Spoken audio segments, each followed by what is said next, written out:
project, we use a toy.java that contains a private int toy ID with several string name, manufacturer, size, condition, and weight. It also accepts features like battery operated, sound features, voice recognition, or touch sensitivity. Inside the toy.java, there are constructors that will accept the entered ID, name, manufacturer, etc. And another one is a method that will set the features of the toy. We also have some getters and a last method that prints the details of the toys. So for our main program, I first imported a 3 Java util packages from scanner for user input, release for managing the collection, and input mismatch exception for user handling. So the program is enclosed in a do-while loop. So it will run first, then until the user chooses the exit, it will exit the program. So if the user picks 1, 2, 3, 4, 5, after that operation, it will loop again. So after that, the program will ask for a user input, and that input will be into a switch statement. This statement has case 1 for adding a toy, case 2 for removing a toy, case 3 viewing all the toys in the collection, case 4 searching a toy by its name, case 5 filtering toys based on its condition and displaying them. Then lastly, case 6 is the program exit and a default for catching other inputs other than 1 to 6. Adding a toy. First, we initialize a variable name, manufacturer, weight, and size as a string, then temporary size, temporary weight, ID, and con as an integer. First, we ask for the name of the toy. After that is the manufacturer. Then we have to ask the ID of the toy. The ID is enclosed in a do while and in a try catch. The try catch is for user handling. So since the ID is integer, if the user inputs a string, it will result into error. However, the try catch will catch that error and throw it into a input.next line that handles the strings and will print a error message. The do while is to continuously loop the program until the user inputs a unique ID. We check the unique ID by this method. Is ID unique and passes the ID and the collection where to search if that ID is. So let's go to that method. This method has a Boolean return. So inside the for loop, we will iterate through the collection and find if ID has a similar ID. So if this statement became true, it means that that ID is not unique, so it will return false. However, if the for loop finishes and it didn't find any similar ID, it will return true. Going back, after the input of the ID, there is a if else statement that check if the ID is already unique, it will break the loop and continue asking for the other details of the toys. However, if the ID is not unique, it will check for the which ID is it, then get that ID details. Then after that, it will prompt a message that please input another ID and continue the loop. So entering the conditions of a toy.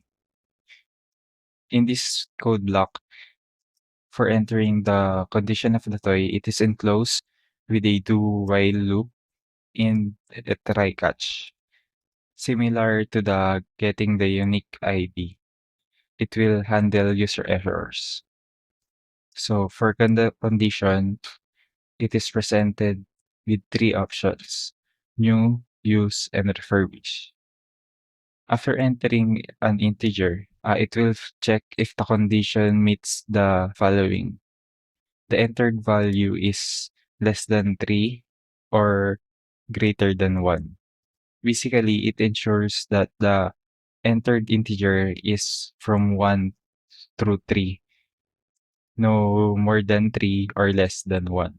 If that is the case, then an error message will print saying that the input must be between 1 to 3 only, and we'll try again.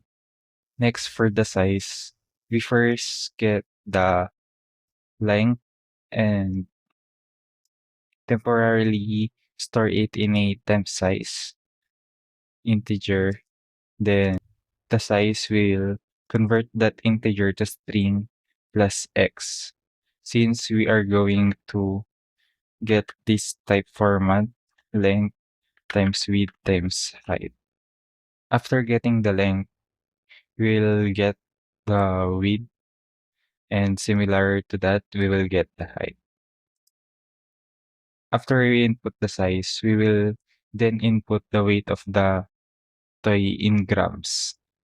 Similar to the other three sizes, we will first get a temporary weight, then convert that integer into string, then add ag since the weight is in grams. After confirming all the details, it will create a toy named toy equals new for creating an object, then this constructor, the ID, passing the ID, the name, manufacturer, size, weight. And for the validation of the condition, we use another method, which is validate condition. Basically, this method returns the chosen condition of the toy. First, we get the user input -1 since the index starts at 0. So 0 for new, 1 use, and 2 refurbish. If the user inputs 1, he means new. So 1 minus 1 equals 0, and it will turn new. After creating the constructor of the toy, the user will then ask for the features of the toy. 1 if it has that feature, and 0 for none. For example, if it's battery operated, the user will input 1.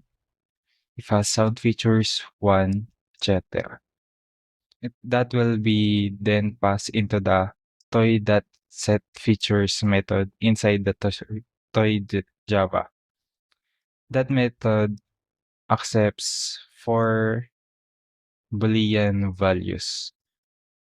And we notice that we input integer. So we have another method similar to validate condition that will validate what feature it has or if it's true or false. So first we have a return type, which is a Boolean, since we need is true or false. Then a single line statement utilizing the ternary operator. Basically, if the input is 1, it will return true, otherwise return false. After setting the features, it will then add it to the collection, print the details of the toy, then user and remind the user that it is successfully added to the collection.